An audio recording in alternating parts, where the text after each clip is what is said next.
The Mansuri academy. आज हम पढ़ने वाले हैं हमारी एक्सरसाइज 1.3। तो सबसे पहले क्वेश्चन नंबर 1 पढ़ते हैं। तो ये क्वेश्चन नंबर 1 कहता है prove that root 5 is irrational. हमसे कहा गया है आपको ये साबित करना है कि जो रूट 5 होता है वो इरेशनल होता है। तो चलिए इसे सॉल्व करते हैं। देखिए सबसे पहले मान लेते हैं जो रूट 5 होता है वो इरेशनल नहीं होता है, रेशनल नंबर होता है। क्या मान लेते हैं कि रूट 5 रेशनल नंबर होता है, ऐसा हमने मान लिया।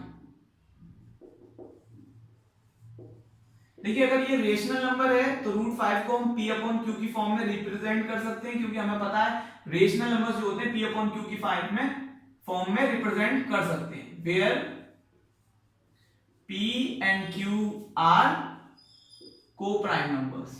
p और q क्या है? को प्राइम नंबर्स हैं and q is not equal to 0। q की वैल्यू जो होगी वो 0 के बराबर नहीं होगी। तो सबसे पहले ये सीखिए कि कोप्राइम नंबर्स क्या होते हैं। देखिए ऐसे दो नंबर्स जिनका HCF 1 होता है उन्हें कोप्राइम नंबर्स कहते हैं, या ऐसे समझते हैं कि ऐसे दो नंबर्स जो सिर्फ 1 के टेबल से डिविजिबल हो और किसी भी टेबल से डिवाइड ना किए जा सकते हो। जैसे फॉर एन एग्जांपल 3 और 5, ये दो ऐसे नंबर हैं सिर्फ 1 से ही 3 डिविजिबल होगा, 1 से ही 5 होगा और किसी भी टेबल से नहीं किया जा सकते। तो ये दोनों कोप्राइम नंबर्स है। कैसे नंबर्स हैं? Coprime numbers. तो उम्मीद है आपको समझ में आ गए होंगे कोप्राइम नंबर्स क्या होते हैं। तो यहां पर हमने मारा p upon q coprime numbers हैं और q 0 के बराबर नहीं। ठीक है, अब हम क्या करेंगे? दोनों तरफ स्क्वायर कर देंगे। ऑन स्क्वायरिंग बोथ साइड्स, दोनों तरफ स्क्वायर करने पर देखिए इससे भी स्क्वायर करेंगे इसका और इसका भी स्क्वायर करेंगे। देखिए रूट के नंबर का जब भी स्क्वायर होता है तो सिर्फ रूट हट जाता है, 5 यहां पर बचा, ये क्या हो जाएगा? p स्क्वायर और q स्क्वायर। q का इधर डिवाइड हो रहा है, इसे इधर बुला लेते हैं, इधर क्या हो जाएगा? मल्टीप्लाई। क्या हो जाएगा? Multiply. 5q square equals to p square. अब q स्क्वायर को यहीं छोड़ते हैं, 5 का इधर मल्टीप्लाई हो रहा है, इसे उधर भेजेंगे तो क्या होगा?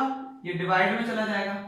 अब देखिए यहां पर आप नोटिस कर रहे हैं कि जो p स्क्वायर है वो 5 से डिविजिबल है, क्योंकि ये डिनोमिनेटर में है। p स्क्वायर 5 से डिविजिबल है।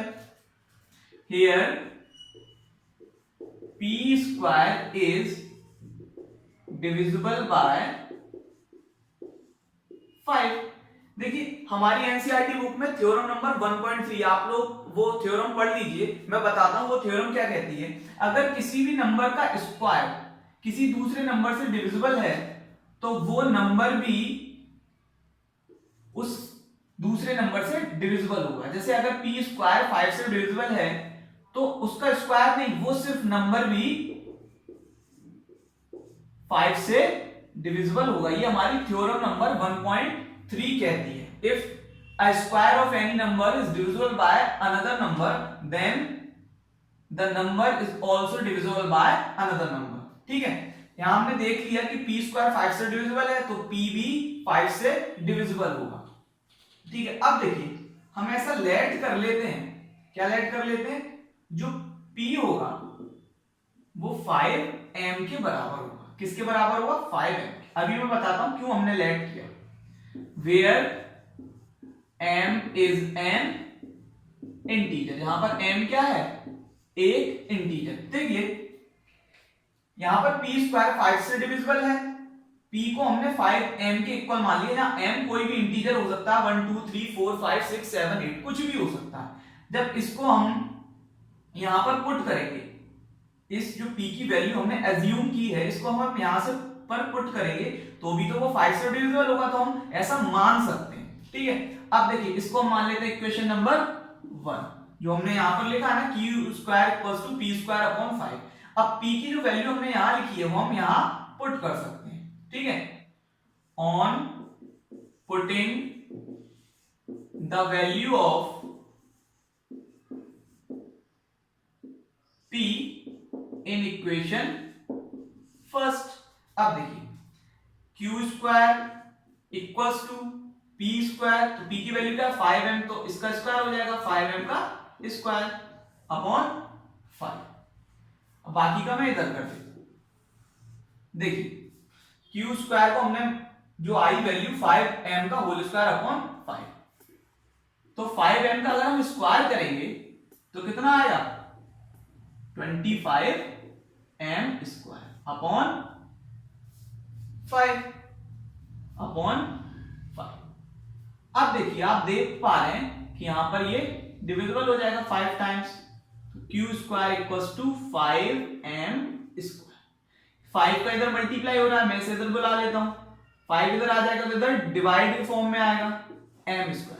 अब यहां पर आप नोटिस कीजिए कि 5 जो है वो क्यू स्क्वायर को डिवाइड कर रहा है। क्या कर रहा है? डिवाइड कर रहा है। Here Q square is divisible bye 5। Q square 5 से डिविजिबल है, तो जो थ्योरम नंबर 1.3 है वो क्या कहती है? अगर क्यू स्क्वायर 5 से डिविजिबल है तो क्यू भी 5 से डिविजिबल होगा। हियर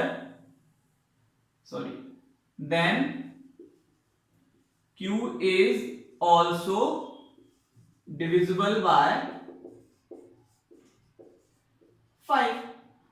अब एक बात ध्यान दीजिए कि Q भी 5 से डिविजिबल है और P भी 5 से डिविजिबल है। Q भी 5 से डिविजिबल है और P भी 5 से डिविजिबल है, लेकिन हमने माना था P और Q जो है वो को प्राइम नंबर्स हैं और को प्राइम नंबर्स सिर्फ 1 से डिविजिबल होते हैं और किसी से डिविजिबल नहीं होते हैं। लेकिन जो हमारी अजम्पशन थी, जो हमने माना था, वो यहां पर रॉन्ग हो गया। क्या हो गया? रॉन्ग हो गया। P और Q को प्राइम नंबर्स है, वो सिर्फ 1 से ही डिवाइड होने चाहिए, लेकिन यहां पर P और Q 5 से भी डिवाइड हो रहे हैं। इसका मतलब है जो हमने माना था, जो हमारी अजम्पशन थी, जो हमने लेट किया था, वो गलत थी। क्या थी? गलत थी। Here our assumption is wrong। हमारी assumption क्या हो गई? wrong। P and Q are not co-prime numbers। P और Q को प्राइम नंबर्स नहीं है, तो P और Q को प्राइम नंबर्स नहीं है, तो P अपॉन Q किसके इक्वल था? 5 के। So √5 is not rational number. √5 क्या होगा? रेशनल नंबर नहीं होगा। Hence proved, hence proved √5 is an irrational number. Note कर लीजिए डियर स्टूडेंट्स, जिस तरीके से अभी हमने √5 को इरेशनल प्रूफ किया है, उसी तरीके से आप √2, √3, √7 और √11 को भी इरेशनल प्रूफ कर सकते हैं। बस आपको डिजिट चेंज करना है, बाकी सारा मेथड सेम है। अब हम बढ़ते हैं हमारे क्वेश्चन नंबर 2 की तरफ। देखिए क्वेश्चन नंबर 2 में कहा गया आपको प्रूफ करना है 3 + 2 √5 इरेशनल होगा। तो देखिए इसको भी हम वैसे ही करेंगे कि लेट 3 + 2 √5 इज रेशनल नंबर। हमने इसे क्या मान लिया कि ये एक रेशनल नंबर है। क्या है ये? Rational number. तो ये भी P अपॉन Q की फॉर्म में लिखा जा सकता है, लिखा जा सकता है बिल्कुल। रेशनल नंबर्स को हम लिख सकते हैं where P and Q are co-prime numbers and Q is not equals to 0। ठीक है। अब देखिए 2√5 मैंने यहीं पर छोड़ा, प्लस का 3 अगर ले जाएंगे तो किसका हो जाएगा? माइनस का। किसका हो जाएगा? माइनस का। 2 का इधर क्या हो रहा है? मल्टीप्लाई हो रहा है। क्या हो रहा है? मल्टीप्लाई। उधर जाकर क्या हो जाएगा? डिवीजन। P upon Q -3। इसके साथ भी 2 आ जाएगा और इसके साथ भी 2 हो जाएगा डिवाइड में।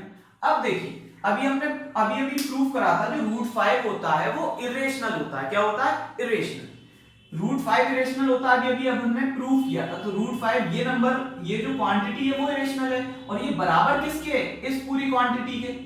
जब एक इरेशनल क्वांटिटी किसी के बराबर है और जिसके वो इक्वल है तो वो भी तो इरेशनल होगी। वी नो दैट, हम क्या जानते हैं? √5 इज एन इरेशनल नंबर, ऐसा हम जानते हैं, हमने प्रूफ किया है। और √5 किसके इक्वल है? Here √5 equals to P upon 2Q -3 upon 2। So p upon 2q minus 3 upon 2 is also an irrational number। तो ये भी तो एक irrational number होगा, ठीक है। तो हम कह सकते हैं, so we can say, क्या कह सकते हैं कि जो हमने माना था वो गलत माना था, हमारी assumption जो थी, our assumption was wrong, हमारी assumption थी वो wrong थी। तो 3 plus 2 root 5 कैसा नंबर होगा, irrational नंबर होगा, hence proved 3 plus 2 root 5 is an irrational number। कैसा नंबर होगा, irrational नंबर। नोट कर लीजिए। अब हम क्वेश्चन नंबर 3 की तरफ बढ़ते हैं। देखिए क्वेश्चन नंबर 3 में कहा गया है prove that following are irrationals. तो इसका पहला पार्ट है 1/√2, इसे हमें क्या करना है, इरेशनल प्रूव करना है। तो लेट, सबसे पहले क्या करेंगे, इसे रेशनल मान लेंगे। Let 1/√2 is a rational number. हमने क्या मान लिया कि 1/√2 एक रेशनल नंबर। जब ये रेशनल नंबर है तो ये p/q के इक्वल होगा। सब कुछ सेम लिखना है जैसा प्रीवियस क्वेश्चंस में किया, सब कुछ वैसे ही लिखना है। Here p and q are co-prime numbers। p and q are, लगता है इंक खत्म हो गई इसकी। p and q are co-prime number, co-prime numbers and q is not equals to 0। हमने ऐसा मान लिया, ठीक है। √2 देखिए इधर डिवाइड हो रहा है तो उधर जाकर क्या हो जाएगा, मल्टीप्लाई में, ठीक है। ध्यान से देखते रहिएगा,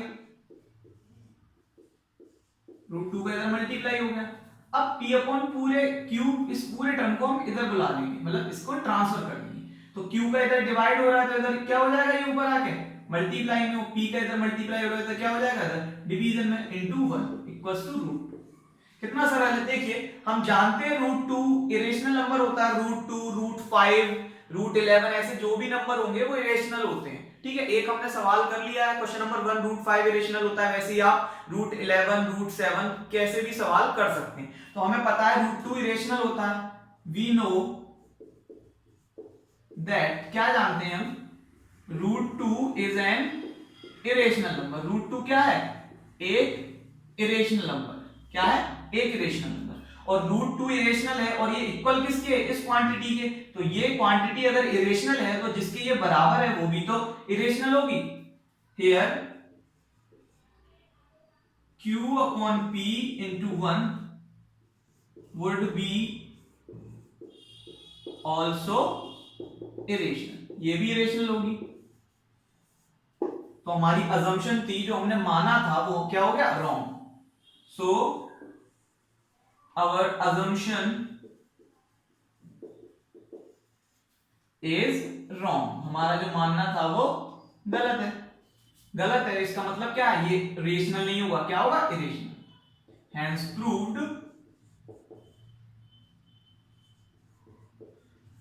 1/√2 is an irrational number। ठीक है, नोट कर लीजिए। डियर स्टूडेंट्स, इस चैप्टर की जो बाकी की एक्सरसाइज है उसका लिंक मैंने डिस्क्रिप्शन में दे रखा है, आप वहां जाकर वो वीडियोस देख सकते हैं। देखिए अब हम सेकंड पार्ट करते हैं। 7/√5 को हमें इरेशनल प्रूफ करना है, तो सब कुछ वही करना है जो इससे पहले हम करते आए हैं। Let 7/√5 is an rational number. क्या मान लिया हमने कि रेशनल नंबर है 7/√5।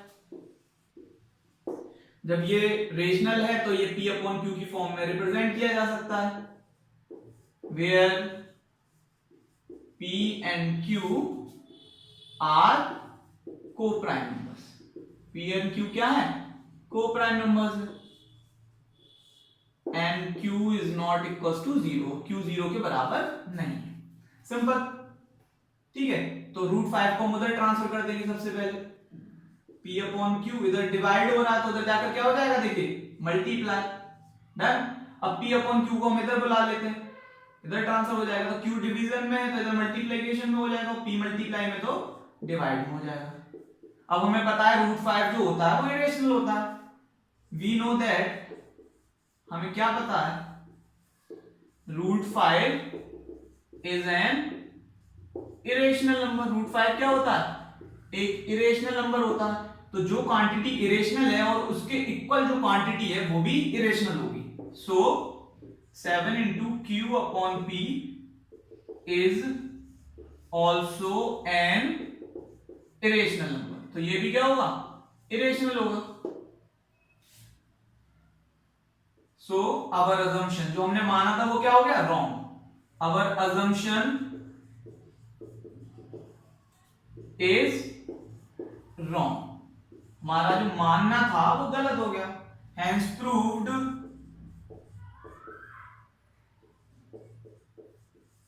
7 upon root 5 is an irrational number। 7 upon root 5 क्या होगा, एक इरेशनल नंबर, नोट डाउन कर लीजिए। अब हम थर्ड पार्ट की तरफ बढ़ते हैं। देखिए थर्ड पार्ट में है 6 प्लस रूट 2, तो इसे भी मान लेते हैं, let 6 plus root 2 is a rational number. क्या मान लेते हैं कि ये रेशनल नंबर है, ठीक है। तो इसे भी p अपॉन q की फॉर्म में हम लिख सकते हैं, where p and q are coprime numbers. यहां p और q क्या है, को प्राइम नंबर्स। हम सीख चुके हैं को प्राइम नंबर्स क्या होते हैं, और q 0 के बराबर नहीं है, ठीक है। देखिए 6 को हम उधर ले चलते हैं, 6 को उधर ले जाएंगे तो इधर ऐड हो रहा है, उधर जाके क्या हो जाएगा, सबट्रैक्ट। अब हमें पता है कि रूट 2 जो होता है इरेशनल होता है, तो इरेशनल नंबर के बराबर जो क्वांटिटी दी गई है, इक्वल लगाया, यानी जो यहां पर है वही यहां पर होगा, ये दोनों इक्वल है। तो एक इरेशनल क्वांटिटी है तो उसके बराबर जो भी क्वांटिटी होगी, जो भी अमाउंट होगा वो भी इरेशनल होगा। We know that root 2 is an irrational number. हमें क्या पता है कि ये इरेशनल नंबर है। सो p upon q minus 6 is also an irrational number। तो ये भी क्या होगा, इरेशनल नंबर होगा, यानी हमारा जो मानना था वो गलत हो गया। Our assumption is wrong, हमारा जो मानना था वो गलत हो गया। Hence proved 6 plus root 2 is an irrational। Note कर लीजिए। डियर स्टूडेंट्स, यहां पर हमारी एक्सरसाइज फिनिश हो गई है। उम्मीद करता हूं आप सभी लोगों को समझ में आ गई होगी। तब तक आप लोग इस वीडियो को शेयर कर दीजिए अपने सभी उन फ्रेंड्स लोगों को जिन लोगों को ये समझ में नहीं आता कि रूट 5 को इरेशनल कैसे प्रूव करेंगे। ये वाली एक्सरसाइज या ये वाला चैप्टर या मैथ्स में कुछ भी प्रॉब्लम है, हम बहुत सारी वीडियोस बनाने वाले हैं, बहुत सारी वीडियोस आप लोगों को लगातार मिलती रहेंगी। तो तब तक चैनल को सब्सक्राइब कर दें, बेल आइकन पर क्लिक कर दें। हम मिलते हैं नेक्स्ट वीडियो में।